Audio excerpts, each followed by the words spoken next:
What's up, guys? Welcome back to the channel. Boozer here. Thanks for stopping by. In today's video, we're going to be talking about some upcoming news here in regards to some events that will be happening later on in the week. But first, let's take a look at this brand new update from Plarium. They just updated everything in the game. So the Bastion is looking just like the test server. So you guys might have seen this layout in some of the test footage. And yeah, it looks pretty cool. You got this guy throwing this fireball. You got a couple guys sparring here. Also, the updates to Harvest Jack and Lugan the Steadfast will be in the game right now. Also, the updates to Swift Parry and Deflection Set will be in the game as well, among a lot of things. I've been looking over the Raid Digest and then just going over some of the bug fixes, and there are a lot. So this is a really, really big update from Plarium. They did a lot of work on this. Not going to cover all of it in this video here. This video is mostly about what's going to be happening in some of the events in the next couple of days. So I'm going to come in and break it down for you guys. So let's go over the not so juicy stuff first. You kind of see here, player and play calendar hasn't really updated with anything so far. But on Thursday, March 5th, so that's going to be tomorrow, they're going to be launching Ice Golem. So we know that a Ice Golems tournament is probably going to start during the beginning of the Fusion. And there's going to be a 2x boost event on Provoke. So, I mean, this is just very small information, but it's good to give you guys all of it just in case you guys are planning. And then we have Fire Knight coming on the weekend with 2x boost to the shield set, followed by an Argonite faction boost for the Spider's Den starting next Thursday. And then next Sunday, it's going to be Dragon. So we're going to be ending off the Fusion with Dragon and Speed set. Thank goodness it's Speed. So it just gives you a rough idea on when these events are going to be happening, just in case you guys are building out teams for these dungeons or something like that. All right, so here's a little bit of more juicier news here, I guess. On Thursday, March the 5th, so that's going to be tomorrow, and that's going to be when the Fusion's going to be starting. There's going to be a 15x progressive event for these champions, and there is something very, very interesting here. There's going to be some of the brand new Argonites going to be featured in this 15x progressive. So let's go over this. So Glorious Palace. So I really like this champion from the preview video that I did. So we had a quick look at this over the test server, and I think her kit looks super well balanced, and she as a champion is very, very strong. So let's talk about her kit here a little bit. She's a support champion. I mean, she looks crazy good. And her A1 here attacks with a random ally as well from the Argonite faction. So this is similar to Lady Mikage. And we all know how strong Lady Mikage's A1 is with Ninja or Toshiro or something like that. So Glorious Palace has the same A1 or same type of A1, this time with the Argonite faction. She also heals the entire team by 10% of this champion's max HP. She has good base HP as well. So overall, this is a very, very strong A1. Her A2 also very strong as well. Coming in here with a 3-turn full team cleanse with a block debuff and a fervor buff as well. So if you guys don't know what fervor buff is, you guys can click that little info tab, and then you guys can check out all the buffs and debuffs in this game. And we'll scroll down and find the fervor buff. Currently, the fervor buff, I think it's definitely very rare. It comes from one of the relics. And then here we go. There's the fervor buff. It increases damage inflicted by 10% and reduces damage received by 10%. So the champion with the fervor buff deals more damage and they receive less damage. Pretty straightforward stuff. That's a pretty big deal here, and that makes this really, really strong on a 3-turn cooldown. Very strong value as well. It's not a buff we see very often, but hey, this is an amazing ability. And then she also brings a revive as well. 4-turn revive, full team, 50% HP, 50% turn meter, which is very, very standard. And then you also get strengthen and increase speed as well. Increase speed, I think, is the big one here. You get both of these buffs together at the same time. Again, a very high value full team revive. And her passive also incredibly good. Whenever an ally receives a debuff, place a shield on that ally equal to 20% of their max HP for 1 turn. Fills the turn meters of all allies by 15% at the end of this champion's turn.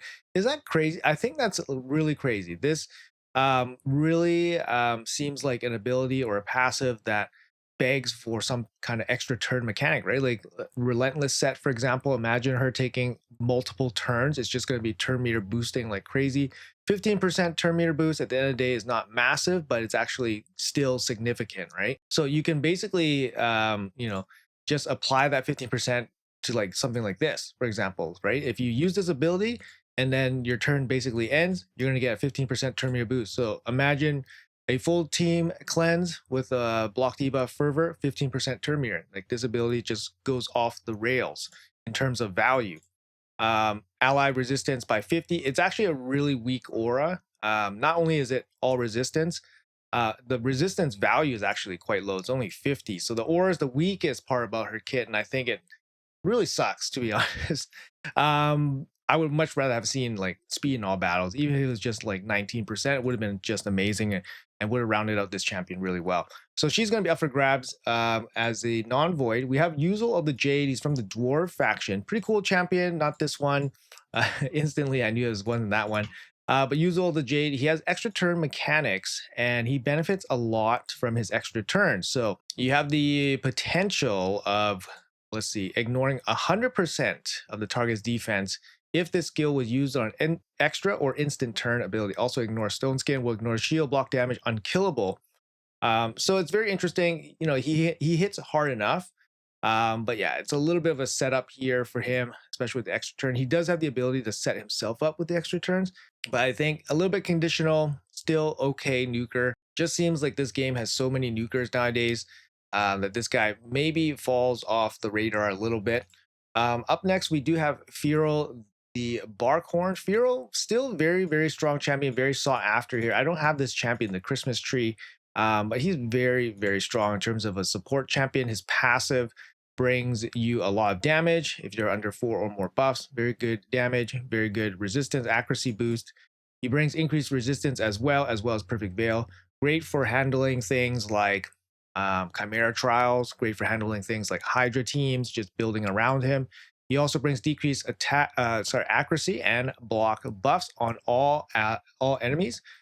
Block buffs, great, like I said, for Hydra teams. He brings all that. Also, Chimera is going to be good there as well.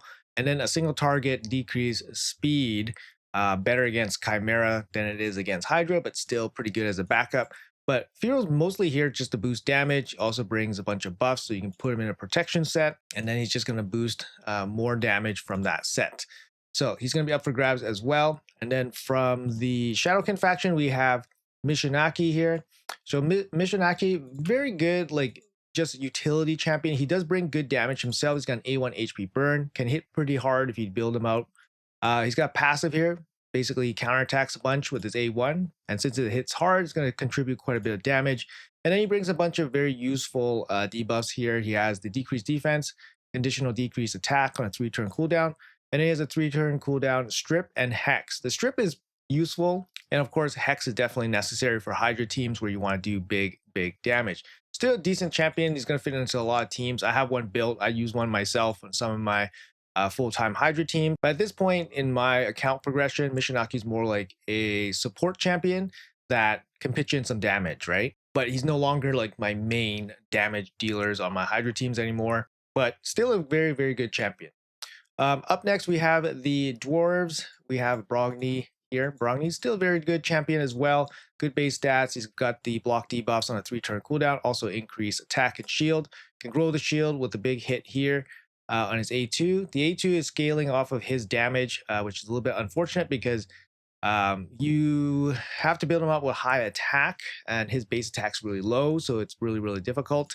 His A1 brings a little bit of HP burn as well. Good champion against like clan boss and stuff like that, or just protecting your team against waves. His passive does help pitch in a little bit of damage as well from this reflect damage here. If you draw him early, it's still gonna be pretty good. If you have limited, Grim Forest deck, for example, he's gonna be pretty good. Covers quite a lot with his block debuffs, HP burn. Still a very, very good champion.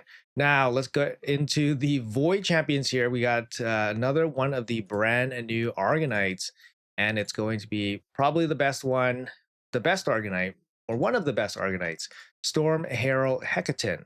So Storm Herald Hecaton here, I started playing around with this guy a little bit on the test server, And let me tell you guys, he is very impressive. He is very impressive. He hits incredibly hard. He brings a lot of stuff. He brings a lot of stuff and a lot of damage, and it's kind of hard to keep track of because there's so much going on. I'll tell you guys exactly what his kit does. Is A1 single target hit, 100% chance of landing provoke when fully booked out, and enfeeble. Enfeeble is really big with the provoke because when you provoke and then they're enfeebled, they don't hit you any, like they only hit you with weak hits, right? So it's not going to be a hard hitting hit. It has a 25% chance, books up to 50% chance these debuffs cannot be resisted. So half the time, it's going to be 100% land, and then half the time it's going to be an accuracy check. So you really got to weigh whether you want to build them up with accuracy or not. I think a little bit of accuracy is going to be fine. If each enemy has a number of buffs that is equal to or less than this champion's attacks all enemies instead. This is really nice because if, for example, Hecaton and the enemy has no buffs, Hecaton will still trigger this condition into an AoE attack. This attack is always critical, so it kind of leaves you open to building him out without a full crit rate. Has 100% chance of landing provoke and enfeeble on all enemies for one turn. Also has a 50% chance these debuffs cannot be resisted. Very, very insane A1, especially if you can get this as an AoE over and over again. One of the craziest A1s you'll probably ever see. Is always critical. Is always critical. Always provoking, always enfeebling, 50% of the time, I guess. But still, if you have a little bit of accuracy on him, it's just a crazy A1. Crazy, crazy A1. 100%, right? 100% provoke, 100% enfeeble, crazy A1. His A2 on a 3-turn cooldown, single target hit before attacking, buffs himself with increased defense and storm call. Actually, it's not even a buff on himself, it's a buff on everybody. This attack is always critical if the number of buffs on the target is equal to or less than this champion. Now, the top builds won't take that chance that this is not a critical hit. So they're probably building out with 100% critical hit anyways, but he does bring a lot of buffs as well in his kit. So the likelihood is that he probably has more buffs. We'll ignore Stone Skin and 50% of the target's defense if the number of buffs on the target is 50 or is equal to or less than this champion. So 50% ignore target defense, ignore Stone Skin sounds pretty powerful to me. If this attack kills the target, decreases the turn meter of all other enemies by an amount equal to the turn meter that the target had. This is huge. This is huge. So yeah, this is huge. It could be 100% turn meter drop, right? If you kill somebody. Now, what does a Storm Call do? Storm Call is not a buff that you see very often. It comes from, I believe, the Storm Caller relic right now, and I think that's about it. Maybe Solinar can squeeze it in from his random buffs. Again, we're going to go over to the buffs and debuffs here and find Storm Caller. So there's Storm Call or Storm Call. Each Storm Call stacks increase the damage dealt by a champion by 5%. So you can stack increases 1 each time the champion lands a crit hit. You can have a maximum of 5. So the champion's damage can increase up to 25%. When attacking with 5 stacks, places a stun debuff on the target and remove all the stacks. This stun cannot be resisted. So it's super powerful as a damage boost and it's an irresistible stun on the 5th stack. And Hecaton basically buffs your whole team with that. And then they can start building up their own stacks with their crit hits, right? So on a 3-turn cooldown, this ability is super busted. And from my playtesting, it hits super hard as well. I should have a video on this guy coming tomorrow, so keep an eye out for that. And then he has a 3-turn ability here, increase crit rate, block damage, counter attack, and then turn meter fill of all allies. So these 3 buffs only go on one target, but the turn meter boost goes on everybody. It's on a 3-turn cooldown. You can buff himself, for example. That's crazy. His passive, whenever an ally under Storm Call stack placed by this champion lands a crit, this champion also deals additional pure damage to that target. The target's not a boss or a minion. The pure damage is equal to 2% of the target's max HP for each buff on this champion up to 10%. So just imagine like a lightning strike that deals 2% up to 10% damage on the enemy. If the target is a boss, the damage increases 3%. This damage cannot be critical. We'll ignore shield block damage. Strengthen does not count as an extra hit. So it's again just passive damage As long as your teammate has Storm Call on them, Hecaton's going to come in and then zap them for some additional max HP damage here. And then he comes in with 24% speed in all battles as well. He has amazing value on each skill and he hits super hard as well. Yeah, this guy's going to draw a lot of attention for sure. Up next for the Void champions, we have Arnorn, the Shining. So Arnorn is going to be pretty solid champion, pretty solid Void affinity damage dealer here. He's got a very cool passive here that keeps him alive whenever he receives fatal damage. So he's going to keep him alive at 1 HP, and then he's going to pick up Stone Skin. He's also going to trigger his AoE attack when he triggers his passive. And this AoE attack's pretty decent. Will ignore increased defense, strengthen, and shield. And if he kills anybody, he's going to decrease all enemies' turn meter by 50%. It's pretty huge. And then he has a lot of capability to get extra turns here. So, for example, his A2, double hit, conditional 35% ignore defense, and an extra turn if he kills an enemy. He's Void Affinity as well, so no weak hits. But yeah, just a very solid attack-based damage dealer here with a survivability mechanic. And then lastly, for the Void champions, we have from the Shadowkin, we have Onryo. There we go. Onryo Ayasu, very good champion. He's actually very strong in Arena and Hydra as well. For Hydra, this passive, allowing him to basically splash his damage around to all the heads, allows him to do pretty good damage. 1630 base attack means you can build him up pretty high with attack. He's got an A1 here that's really good. Extra turn if you kill an enemy.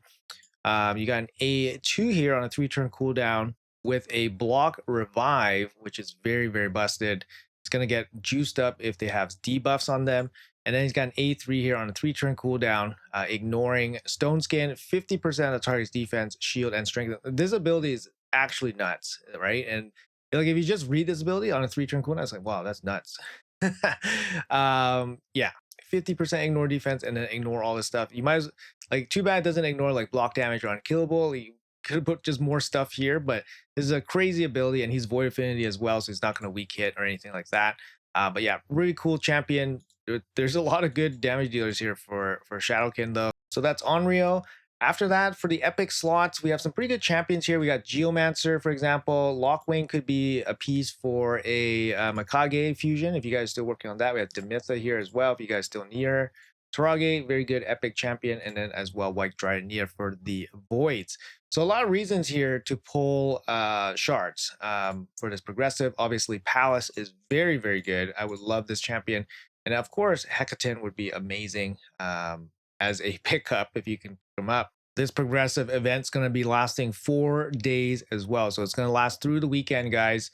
And then lastly, there's actually even more news here. Wow, bonus offer. Oh my goodness, look at this, guys. There's a bonus offer. Claim your free gift. Wow, this just popped in. This green is actually very striking. So let's claim the free gift. So tomorrow, oh, we don't get any more. We have to pay for this. Okay. No thanks. No thanks for paying. Sorry, guys. Like I was saying, there's actually even more news here.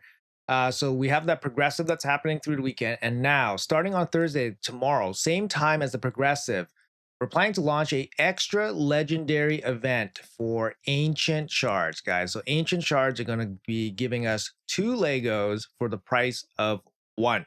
Now, we got to make sure we read the text here. You've already familiar with the mechanics. If you summon a legendary champion from an Ancient Shard during this event, you'll get a different extra one from the same shard. It works only once for this event. Won't be charged silver for the extra summon. Keep in mind the extra champion won't be counted towards quests, events, or tournaments. And this will be a 2-day event. So we have to pay attention to some of these little details here. So there's going to be an extra legendary event for Ancient Shards only for first 2 days. And then on Saturday, the 7th, we're planning to launch an extra legendary event from a Sacred Shard. So now we're talking Sacred Shards for the second half, well, I guess for the weekend. Same conditions. Obviously, you pull one, doesn't cost you silver and all that. Again, it's going to be a 48-hour event. Now, we just had a winner take all big champion chase last weekend, which means that this weekend it's most likely going to be a summon rush to start off the fusion. Like I said, in the player and play calendar, currently there's nothing listed. So we'll find out more information probably tomorrow. Well, actually, we will, because the event will have opened. But right now, there's nothing in the game that shows any kind of clues about what kind of event it will be. If it's a summon rush, obviously the values of these shard pulls is going to be, we're going to get less value from them. But if it's a summon rush, then sorry, excuse me, if it's a champion chase again, then we're going to get some pretty crazy values from, for example, pulling ancient shards during a champion chase, which is great. And then we get an extra boost for the extra legendary. Keep in mind that the rates are going to be standard rates, so there's no additional boost there. So at the time of this recording, no real mention of any kind of boosted rate. So we'll be pulling with 0.5% chance of pulling ancients to get a legendary, or 6% chance at pulling legendary from a sacred shard. Now, who's pulling for this type of event, right? If you're going for the fusion, I assume that there's going to be a summon event for the weekend. Like I said, there's no schedule out right now. But if you're going for the fusion and it's going to be a shard pull event this weekend, then pulling these shards during that event's going to be helpful. Obviously you got to fulfill those requirements. So who's pulling? That person's pulling.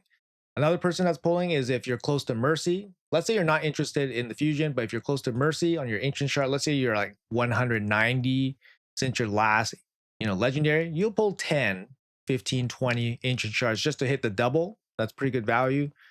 Keep in mind, Mercy starts at 200 for ancient shards. Then you get, percentage boost on each ancient shard.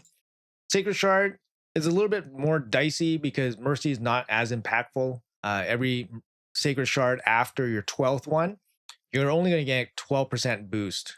So it's not as impactful, and you can go pretty deep in terms of the sacred mercy. But if you're going for the fusion, might not be a bad time to throw some sacreds in there, especially with the extra legendary event. I'm thinking it's probably going to be a summon rush, so pulling sacred shards might be a good thing. But also keep in mind, guys, that the Assassin's Creed collab is ending the first week of April. And as I mentioned in many videos, and I'm sure you guys have heard, there's still probably going to be some guaranteed events left for the champions that did not get their guaranteed events yet. And of course, shards are going to be a big resource that Plarium is probably going to ask of when trying to acquire those champions or their high value souls.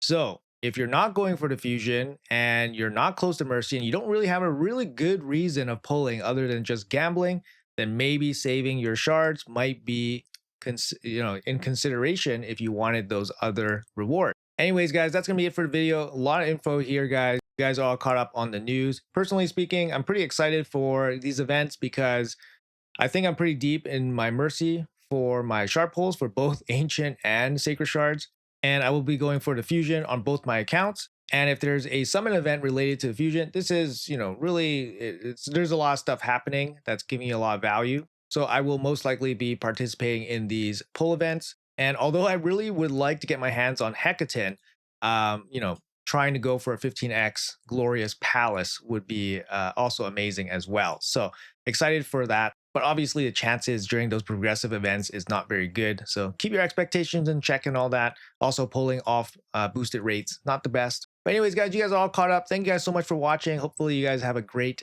day. Let me know in the comments below what you guys are planning to do. And I'll see you guys in the next one.